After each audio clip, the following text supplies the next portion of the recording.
हर हर महादेव। श्री शिवाय नमः। सुबह 14 अप्रैल 2026 सूर्य भगवान राशि परिवर्तन कर रहे हैं। वह मीन राशि से मेष राशि में प्रवेश करेंगे। इसे मेष संक्रांति के नाम से भी जाना जाता है। इस बार की मेष संक्रांति बहुत ही दुर्लभ है कि इस समय वैशाख का महीना चल रहा है और इस दिन त्रिपुष्कर योग का निर्माण हो रहा है और बुधवार है। तो आइए जानते हैं इस दिन आप क्या कर सकते हैं। अपने घर पर रहकर दान पुण्य नाम जप सबसे सुंदर पूजा पाठ का और सबसे श्रेष्ठ पुण्य कार्य है। समय रहेगा 14 अप्रैल को सुबह 5:57 से 1:55 के आसपास। मेष संक्रांति का ये पुण्य काल समय जो है, जो कि सबसे श्रेष्ठ समय है। इसमें दान पुण्य पूजा काल उपाय मंत्र जाप या कोई भी श्रेष्ठ कार्य करते हैं तो इसका आपको दुगुना फल मिलेगा। सूर्य भगवान ग्रहों में प्रत्यक्ष देवता हैं। जब वो राशि परिवर्तन करते हैं तो इसका सीधा मानव जीवन पर फर्क पड़ता है। मंगलवार का दिन है तो चमत्कारी दिन है। इस दिन की गई सूर्य उपासना, पितरों के निमित्त दर्पण, जल दान या हर स्वरूप में कोई न कोई शुभ काम श्रेष्ठ परिणाम देता है। तो ऐसे में आप सभी को सबसे पहले लाल रंग के कपड़े पहन लेने हैं। मंगलवार की धातु लाल होती है। जल्दी उठने का प्रयत्न करें। हर दिन आप कुछ नहीं कर पाते हैं तो विशेष दिनों में तो सूर्योदय से पहले ब्रह्म मुहूर्त में ठंडे पानी से स्नान करें। जब सूर्य भगवान थोड़ा सा दिखाई नहीं लगे तो जल के लोटे में आप लाल रंग की चीजों का ज्यादा से ज्यादा प्रयोग करें, जैसे लाल फूल, अक्षत और लाल चंदन। और ओम गणेश सूर्याय नमः या ओम सूर्य देवाय नमो नमः कहते हुए जल जरूर से चढ़ाएं। सभी को ये करना चाहिए। इससे रोग दोष संकट कष्ट पीड़ा से मुक्ति मिलती है। और इसे सतुवानी के नाम से भी जानते हैं। दोस्तों, किस किस के यहाँ सतुवानी मनाया जाता है कमेंट करके जरूर बताइएगा। जैसे कि ये पर्व सत्तू के लिए जाना जाता है, जिससे नाम से स्पष्ट हो जाता है। इस दिन किया गया सत्तू का दान आपका भाग्य खोल सकता है। सत्तू 3 चीजों से मिला होता है, जौ, चना और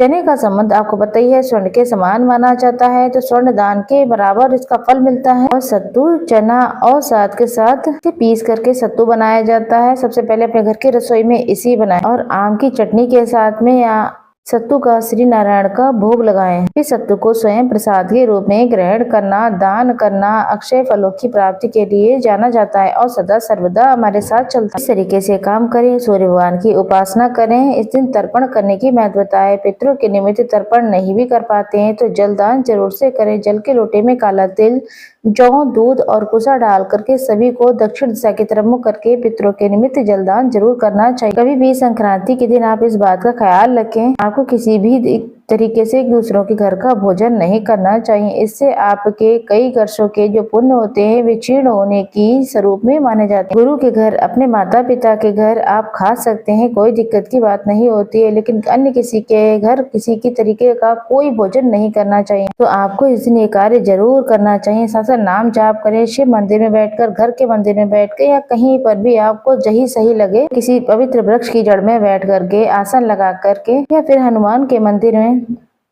या हनुमान बाबा के मंदिर में आज हनुमान चालीसा या श्री शिवाय नमस्तुभ्यम, ओम नमो भगवते वासुदेवाय या फिर राधे राधे का भी जाप करते हैं तो अन्य दिनों की अपेक्षा बहुत लाभ मिलेगा इसका। ये कार्य आपको जरूर जरूर से कर लेना है। इसके श्रेष्ठ परिणाम कहे गए हैं। तो आदित्य हृदय स्रोत का पाठ करें। खरमास अब समापन की ओर है। 14 तारीख को सूर्य भगवान राशि परिवर्तन करेंगे और खरमास समापन हो जाएगा। 14 तारीख के बाद अब गृह प्रवेश, भूमि पूजा या किसी नए कार्य की शुरुआत बहुत ही सुंदर रूप में होने लगेगी। तो इस दिन का लाभ उठाएं। लाल रंग की चीजों और सत्तू इत्यादि का दान करें। भाग्य बदलने और समय बदलते देर नहीं लगती। इस दिन एक कार्य जरूर करें। हनुमान मंदिर में जाकर के चौमुखा दीपक, 4 बाती रखें, लौंग का जोड़ा डालें और वहां बैठकर आप सभी हनुमान चालीसा या फिर सरल विधि या सरल नियमों के तहत शिवलिंग पर इस दिन लाल रंग के फूल, चंदन, मसूर की दाल आप समर्पित करते हैं तो बहुत ही शुभ माना जाता है। जल दान की महत्वता है। पावन पवित्र वृक्षों का सिंचन अपने घर के दरवाजे पर करें। एक बाल्टी में या किसी टब में या फिर किसी बड़े मिट्टी के बर्तन में